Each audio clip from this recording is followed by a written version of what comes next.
Hello there. Do you need pizza in a flash? I got you, buddy. This is the video for you then.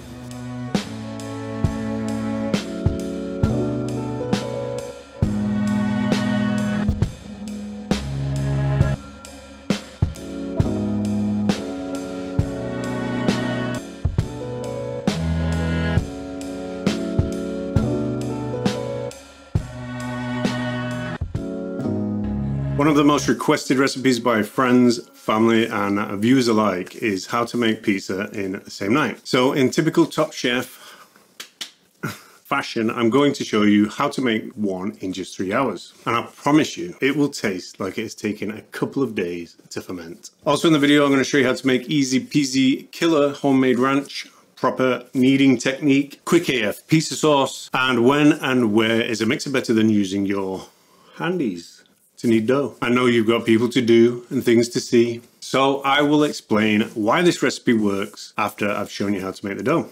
You can even play the video at 2 times speed if your bottom is already twitching, you impatient little devil. Roll on with the food. You can make this dough with easy to get ingredients found at any supermarket, and a lot of people will already have them in the fridge. The only additional equipment that I recommend is a pizza steel or stone, and although not completely necessary, I do recommend a mixer. But I'll explain more about that later in the video.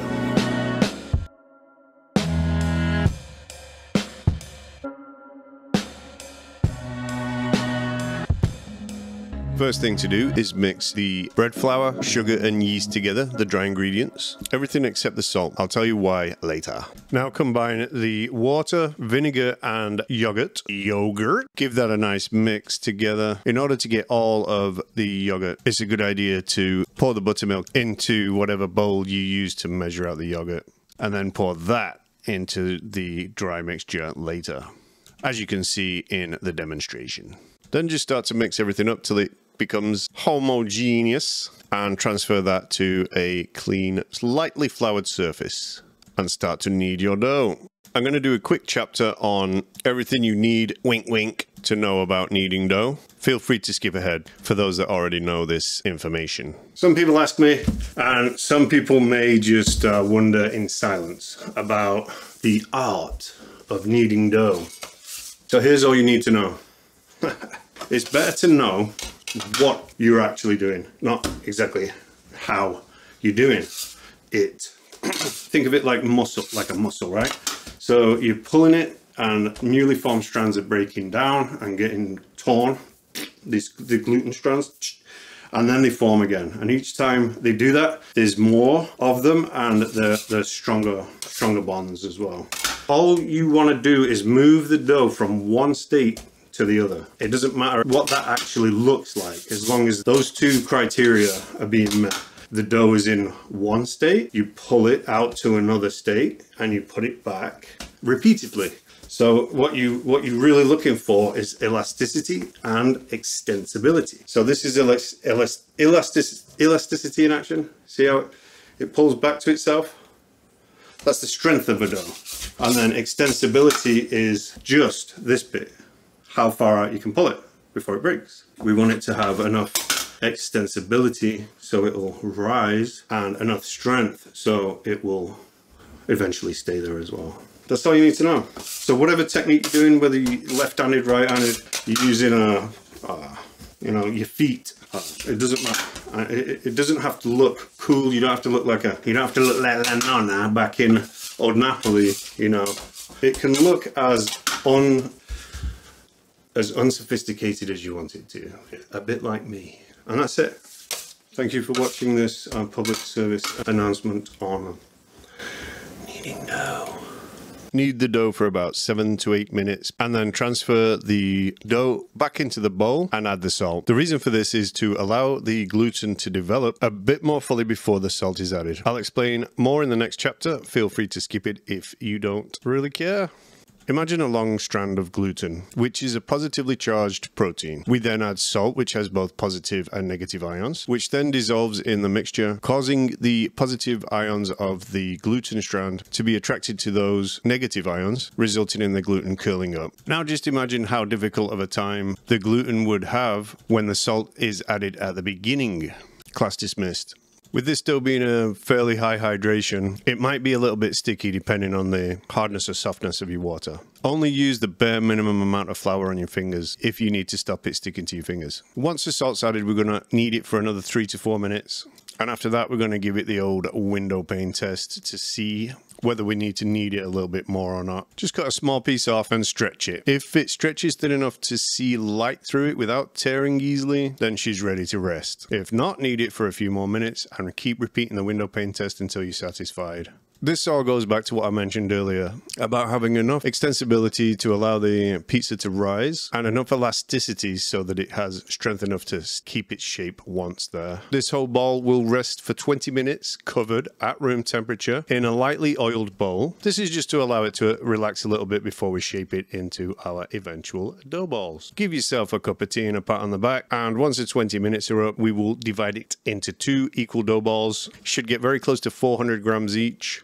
And then shape the balls into perfectly spherical little dough balls. There's no real right or wrong way to do this, despite what a lot of people think. You can either pinch, push into itself, or roll tightly across the palm of your hand. The basic principle is keeping it in a perfectly spherical shape. So when we eventually go to make a pizza out of it, it'll want to stay round. This is the key to keeping pizzas round and not all wobbly shaped. Now, you can either ferment both dough balls at room temperature for 3 to 4 hours, or you can cold ferment one in the fridge, but for no more than 24 hours. You can also freeze it for another day if you want. And while those 3 hours are passing by, you can quickly make the sauce, which takes about 5 minutes.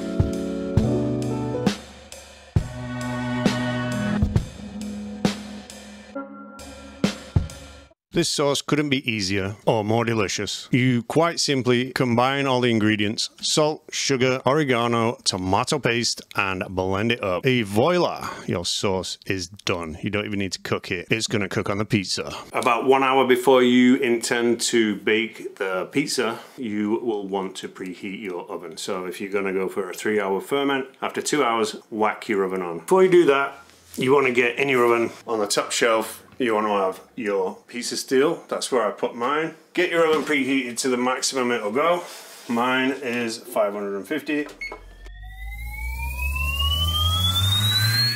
And the next chapter is all about why I use the ingredients that I did in this recipe. Feel free to skip it because after that, I'll just show you how to assemble all of this and insert it into your pizza hole. So, why did I use buttermilk and yogurt in pizza dough?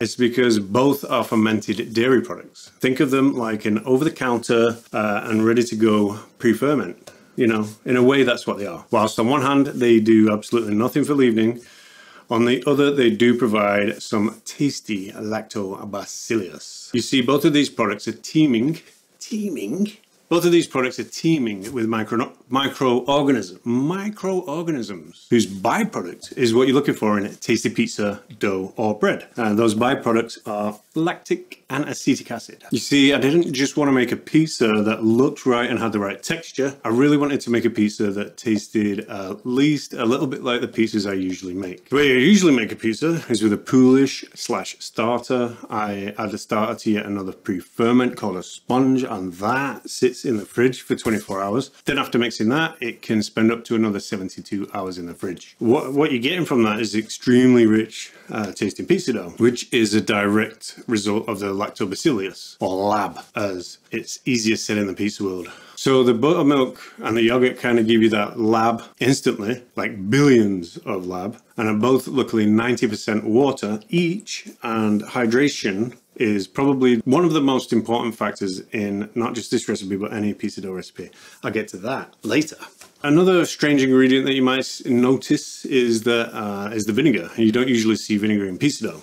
Although the vinegar itself is a fermented product, it is only added for a marginal flavor boost. It's more useful here to speed up the fermentation process. I'll link a post by the late dough doctor Tom Lemon himself on pizza making forums in the description. After about 3 or 4 hours, depending on the room temp of your room temp, you should have this big bubbly ball that's more than doubled in size. And if you followed the instructions, your oven will have been on for an hour to 45 minutes. Opening the pizza is simple, just be very careful with it. Delicate. Look at my technique. I just dimple, pass it back lightly, back and forth between the two hands, and every now and then give it a little stretch. No throwing it in the air or any of that crap. Go easy on the sauce as well. I think this is two 2-ounce spoons, but do it to taste, just don't go overboard with it. Problems may arise. And here's a pro tip, check out the links in my description for this cheese grater. This big hole cheese grater allows the cheese to melt a little bit slower so it doesn't burn. I like to throw a couple of pieces of torn up fresh mozzarella. Et voila. Time to put this baby in the oven. Lightly sprinkle some flour and semolina mix on your peel. Give it a little shuffle. Make sure it comes off the peel nicely. And then remove your excess flour and shove her in the oven. Try and be as quick as you can. Don't keep the door open that long. And she's going to be in there for about 5 or 6 minutes. Just as she starts to brown, take her out and brush a little bit of olive oil or otherwise on the crust. I am applying some garlic butter, homemade here, that I'll tell you all how to make after this section. And then rotate the pizza 180 degrees so that the less done part is now going in the oven first. And look at this beauty. You know the rest. Put whatever you want on it. My choice is freshly ground black pepper, freshly torn basil as they call it in America, and some Parmigiano Reggiano. Got this stuff from Sam's. It's just cheese, nothing else, just cheese. And then one more little pro tip before we get into any other subjects. Use the back of your peel to slice the pizza up. This way you're not putting any grooves in the front of the peel, and you're also not putting any grooves in your lovely cutting board either. It's going to be a long bloody time before I cut all the way through this steel peel. And then the rest just goes in your mouth. When people think about dough, they don't consider it a fermented product. Dough actually ferments. It's a whole process. And in this recipe, we're basically cheating. We're putting already fermented stuff inside it. That's the bottom line.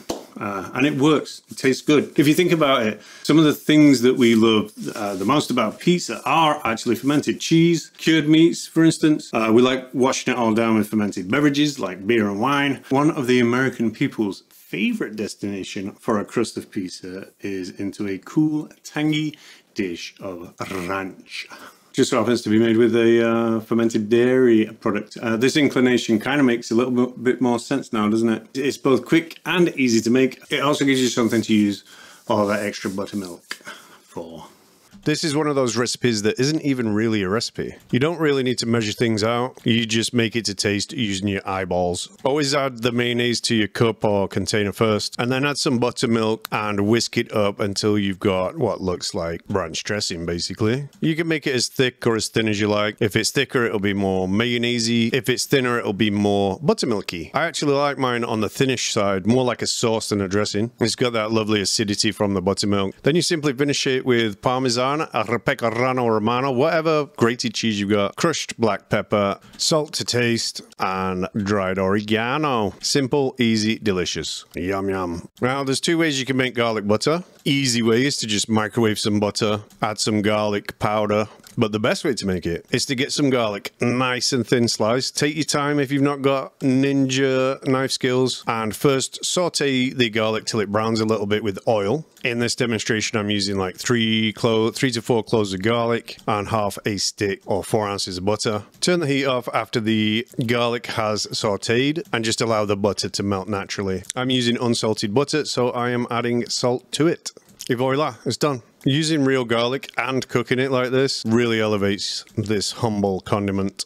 But, you know, the ingredients alone are not the most important factor in making a quick pizza recipe. If not the most important factor, in my opinion, is the hydration percentage, how much water there is to flour. It's that amount that actually contributes to the overall final crust. It's the escaping steam that actually helps make the pizza rise, along with the little yeast farts in the bubbles in your dough. So, and as you saw in the dough demonstration, I had to keep putting a bit of flour on my hands while I was kneading it. I did make a lot of subsequent doughs, you know, for like thumbnails and for B-roll and all that stuff. And I did that in a mixer. And believe it or not, a mixer is not for convenience alone. There is an actual technical advantage to it, and that is that you're able to mix or knead your dough without adding any more flour to it. You can keep the hydration level exact, precise, and not to mention you just stick it in, boom, tell Alexa, which that's not her name, computer, how you doing? I'm feeling undecided. That is, on who's going to win the Super Bowl. But you would tell her to set a timer. You tell it to set you a timer because that's about the only bloody thing she can do. Anyways, this is the one I recommend. It's the Bosch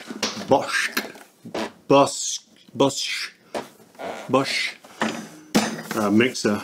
You can load it from the top. You could probably do about 20 pieces, enough for like 20 pieces in this thing. Seriously, it's got some capacity, and it also has some power. If you do buy one of these, go online and get this all-in-one small batch dough hook. It's two great things about this. You can make smaller batches like the one I made in this with the two meatballs, the 2 dough balls, and you can put it in the dishwasher as well, which you can't do with the other one. So, but all in all, for a few $100s, probably get one used for less. You can mix and beat and do all kinds of crap in it. You can go on its cider, a grinder. It can do all that stuff. Way better than a planetary. The one that moves, the one that has the thing that goes inside the bowl in a consumer level are cacadindins when it comes to pizza. I'll just tell you that. 3 hours ago I made this. It's actually really good. Crunchy, crispy, milky. The way you know when a pizza dough has got lots of lactic acid is it'll coat your mouth. A minute or 2, 3 minutes after you've eaten the pizza, you're going to have this lingering coating on your mouth, like a savory umami is the only real way of describing it. And that's this in 3 hours. If I needed to make a pizza in 3 hours, this is the perfect recipe to do so.